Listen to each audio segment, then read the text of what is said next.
A long day. Relax.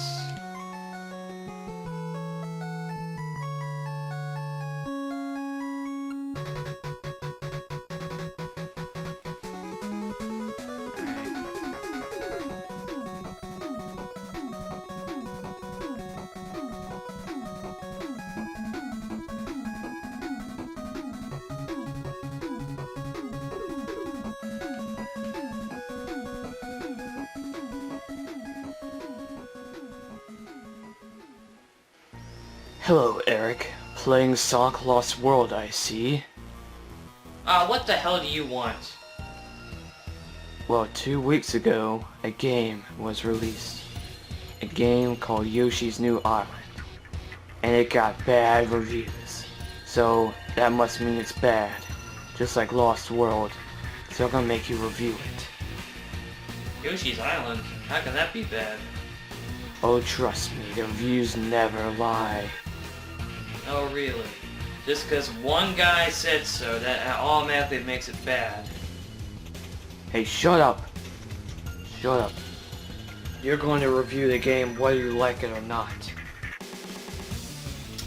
Well, ladies and gentlemen, looks like today we're going to be taking a look at Yoshi's New Island for the Nintendo 3DS. This is requested by Adam and Sonic 06.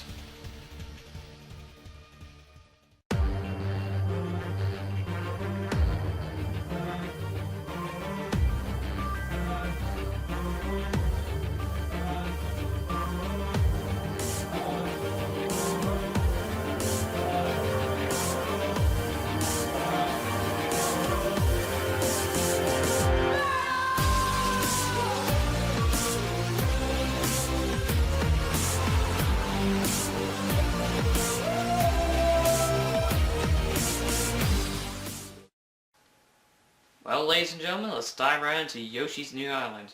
Now, before we get into the review, I just want to clear up one thing first. This game got some pretty mixed reviews when it first came out, like 2 weeks ago, I think. I'm not sure exactly. Its main complaints were the music wasn't all that great. And, well, it's not as good as the original, I will admit myself. Number 2, apparently this game doesn't have nothing new about it, even though it's in the title, and you know. And some people's complaints were it was too easy. Now this is one of those games where you kind of just relax. It was something kind of like a, you know, Animal Crossing or something like that. This is one of those games you just sit down and relax. You just enjoy the experience, you know. And you know, it got some pretty mixed reviews, actually. What do I think about the game? Well, let's get started. Let's first off with the storyline. Now, this game actually takes place right after events of Yoshi's Island on the Super Nintendo, or if you're me, you have it on the Game Boy Advance. So, the story is pretty much, you know, the exact same thing, pretty much. Except for this time, the stork delivers Mario and Luigi to the wrong house.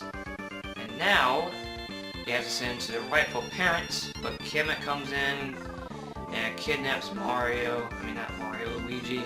Mario falls down onto a new island that is a giant island that's floating and it's in the shape of an egg. Okay, that makes sense. And they're off to, you know, return Mario and Luigi to their rightful parents. And, you know, get Luigi back. So the story's pretty much the same, you know, nothing too special. Now the gameplay does feel very similar to Yoshi's Island, but this game, it feels, in my personal opinion, it feels a tad bit slower,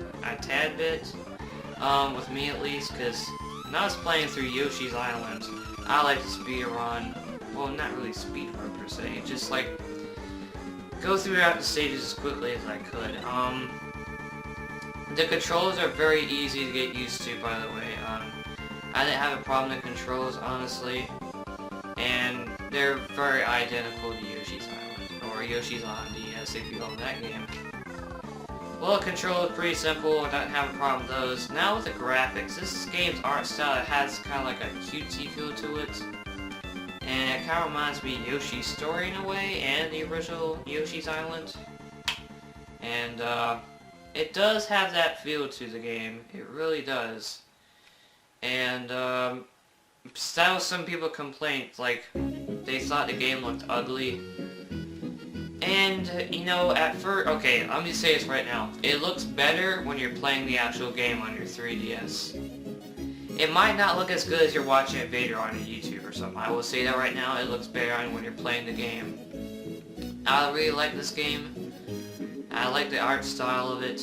It looks pretty cool in my opinion. It looks beautiful. Like, you know, when I first saw Link Between Worlds, I thought the graphics weren't anything special. Until I played the game, the graphics are pretty good, and it's 60 frames per second, which is fucking amazing. But I'm getting off topic here. The art style is fine with me. Some people might have an issue with it being too cutesy and all. It has kind of like that pastry type feel, like, you know, it's made out of paint and stuff. And now let's get into, you know, the level design or the gameplay. Now the level design is pretty it's actually pretty simple. This review is gonna be kind of short because, you know, it's nothing too new, but it's nothing too same, you know, with this game. The level design is pretty simple, you know, it's nothing too extraordinary. You will have like some gimmicks where you have to just use, you know, those platforms where they go in a circle, something like that, find keys, open doors and stuff. Sorry if I keep saying And also, with this game comes with transformations that were actually in this game, the original Yoshi's Island. But in this game, they have new transformations, and with these transformations, though, you cannot use this normal buttons. You have to actually use a gyroscope, which you think will be horrible, but it's not horrible. I normally don't like using gyroscope controls on any system. That's just me, really.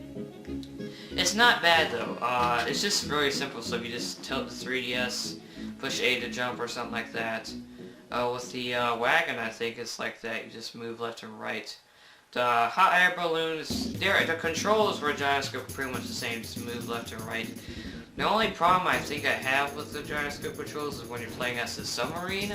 Sometimes it won't go right or left as much as I wanted to. I get stuck on walls.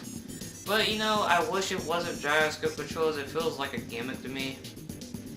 And, you know, it's not Lost World, it's the exact same thing, but it did get patched, thank God, where you can use buttons. But, yeah, gyroscope, it isn't too bad. Unless, in this game anyways, South Lost World 3DS I heard was horrible. And now we're getting into a new feature in this game, which is the egg dozers, or the metal egg dozers. The egg dozers are these ginormous fucking eggs that you can throw them in these arrows with clouds on them. They will direct the egg in different places, and you can make the eggs bounce off walls. And you can use them to get 1-ups. Then clear out passageways and you like make a passageway to get like a flower token or some red coins or something like that. Oh, I will get back to like collectibles later on. That's probably the next topic I'll talk about in my final verdict and the overall experience. But yeah, the egg dozers do add something to the game. Actually, there's one part I like about it. We use the metal egg dozers, which you can mow down tons of enemies, get 1-ups and stuff, which is pretty cool. There's one part I really liked about it. I thought it was pretty clever. You took the egg dozer with you underwater, which is the only way you can go down underwater. And when you throw it, you went back up, and there's like this cool ass part where you can do that. It's kind of like a puzzle in a way, but it's not. I thought that was pretty clever. They don't add too much new to this game. There are actually kind of ways to clear passageways and just get 1-ups, so you know, that's something else.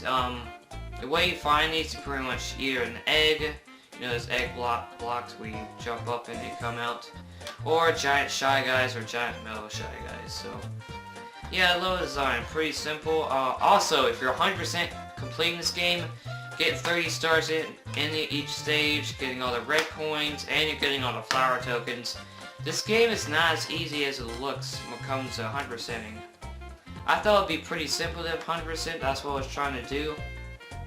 But, it's not actually, it's way harder than I thought, and the levels are very explorative, which is pretty cool. Another thing I noticed about level design. And, you can try your best at 100% in the game. It is a bit challenging. That's where the challenge comes into this game. Also, if you collect all the egg medals, which is pretty much If you collect enough flower tokens, you'll turn medals. Those medals be turned into a special world you can unlock if you get all of them. Where the real challenge kicks in, mind you. So if you're looking for challenge, either 100% in this game or unlock special world, which you unlock when you get tokens. So yeah, the main playthrough of the game is pretty easy. There's 6 worlds, not that hard honestly. I only died a couple times, but at the end I had like over 100 lives, so yeah. Also, if you die too many times, the game will give you wings. I actually had to use this once before. This guy in a pipe will give you wings, and you'll be able to fly instead of float up and then just hover everywhere. And if you die again, you get the golden wing, which is pretty much invincibility and the wings. So for people who are having trouble with this game, which you honestly shouldn't, I mean, you know. But yeah, that's Yoshi's New Island. This is kind of like a short review. So overall, the story's simple. The level design's not bad. It's actually pretty good. It's pretty simple at the same time, not too complex or anything. It has some like secret doors. It's very explorative too, and it has the transformations. The art style is pretty cool. The graphics are good as well. Oh, the music. What did they do to you? I'm sorry, but the music is not that good for this game. I like this game, but the music's not that good. Just look up the original Yoshi's Island soundtrack, please. Look up the Final Boss music for the original Yoshi Island. That kicks fucking ass. Music's not good. I'm sorry. That's one thing I have with the game. It's not good. This game is kind of short. Replay value. This game might not have much replay value. The only replay that I can give you is like either a second playthrough, 100%ing, or the 2-player mini games they have. They have different variety of mini games, but nothing too special. You know, the new things they added, new transformations, the Egg Dozers, and Super Yoshi, which is the exact same thing as Super Baby Mario from the original Yoshi's Island, except for Super Yoshi can fly. So overall, what do I think of that? What do I think about this game? This is a good game. My only issue is the music's not that good, and there's not that much new about it. But that might not be a bad thing. What if they just want a game to relax and have fun with, you know? Because that's what a fucking video game is, you know? So, if you're interested about this game, don't let the reviews hesitate you to buy it, you know? Don't procrastinate about buying the game if you feel that way. Or you can just wait a little while, wait for it until it's pre-owned, or wait for a demo until it's released, or look up some videos about it or stuff like that. And, yeah, overall I think I gave like a score of a 8. That seems pretty reasonable. An 8 out of 10. The music's not good though, and, you know, the new transformations kind of seem gimmicky, but not as bad as Lost World's 3DS's special stages. Oh god, but yeah, it's an 8 out of 10. Yoshi's New Island. I'm not sure if I should recommend this game to you, because I'm not sure it's the game for you. Oh yeah, if you like the original Yoshi's Island, I do recommend it then. You know, well, it is an easier version of this game, pretty much. That's all this game is, with some added features. It's not that different, but it's still a good game. So, that was Yoshi's New Island. What do you have to say about that, Sonic06? What? That's impossible! It got bad reviews, that means it's bad. Why do you like bad games? What the heck is wrong with you? Hey, let go of me! What are you doing?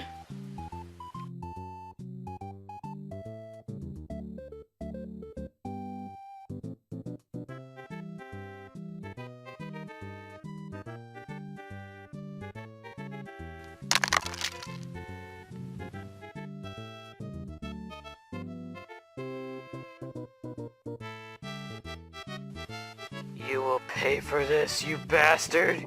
You will pay! I will come back again and make you review something even more terrible, like Superman 64 or something. So please put me back in my case, I can't see anything. Hello?